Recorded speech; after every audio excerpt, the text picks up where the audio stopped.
Hai, introvert. Pernahkah Anda bertemu dengan orang yang tidak Anda kenal sebelumnya? Namun ketika bicara, serasa bertemu dengan sahabat lama. Anda akan merasa sangat nyaman bicara dengannya. Ini mungkin yang disebut dengan sejiwa.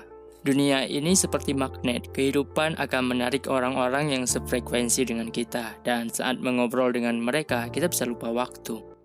Namun, kita tahu bagaimana jika introvert berada dalam kelompok yang membicarakan sesuatu yang tidak terlalu penting. Mereka tidak peduli dengan apa yang orang lain bicarakan. Biasanya mereka akan berbicara dengan pikiran mereka sendiri. Walaupun Anda melihat mereka memperhatikan Anda, mata mereka, tubuh mereka, kepala mereka, semua itu mengarah kepada Anda.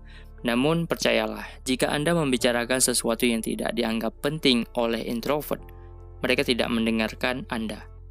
Mungkin bla bla bla yang keluar dari kepakan bibir Anda sekilas mereka dengarkan, tapi arah tujuan pembicaraan Anda mereka tidak tahu, dan mereka akan mengangguk atau melepas senyum palsu pada Anda dan mengulang beberapa kalimat terakhir Anda agar dianggap sangat memperhatikan Anda bicara. Dan itu jelas, ciri-ciri seorang introvert bisa terlihat dari sana. Tapi apa jadinya jika orang yang cerewet ini bercerita pada ekstrovert? Mereka tidak akan pernah menyelesaikan cerita mereka karena ekstrovert tidak suka mendengarkan cerita orang lain. Jika Anda bercerita pengalaman liburan Anda ke pantai minggu lalu, mungkin saat itu pun mereka akan memotong percakapan Anda dan mengganti dengan cerita mereka yang juga pergi ke pantai yang entah kapan-kapan, yang mungkin biasa saja namun diceritakan dengan sangat menarik. Anda tahu mereka pandai meracik cerita dibanding introvert yang bercerita apa adanya dan sangat terdengar membosankan. Dan ketika mengobrol, introvert akan sangat berbeda dengan ekstrovert.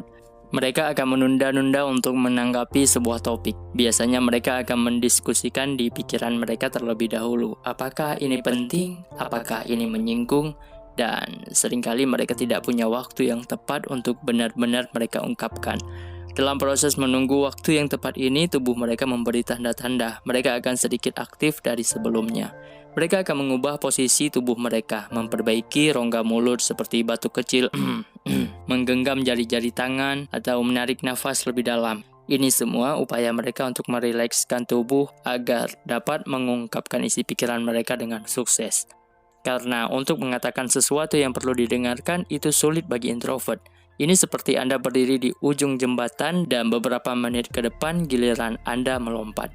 Walau Anda tahu di bawah sana air, namun tetap saja tampak mengerikan. Tetapi kenyataannya tidak berjalan begitu. Biasanya introvert akan kehilangan kata-kata di pertengahan cerita. Beberapa dari itu kata yang penting, dan orang-orang mulai menunggu kalimat berikutnya. Tekanan dari mata orang yang memperhatikan mereka ini akan membuat mereka kelelahan secara mental dan ingin cepat-cepat mengakhiri cerita tersebut. Ciri-ciri yang sangat jelas lain dari introvert, mereka cenderung memperhatikan satu lawan bicara jika di meja ada 3 atau 4 orang yang memperhatikan introvert bicara. Dan jika tidak ada yang memperhatikan mereka bicara, mereka akan mempersingkat cerita mereka atau berhenti untuk bicara. Karena kesungguhan orang lain ketika merespon akan mendorong mereka bercerita. Semakin orang lain butuh masukan dari yang introvert tahu, mereka akan mudah mengungkapkannya dan seringkali mereka akan lebih mendominasi percakapan.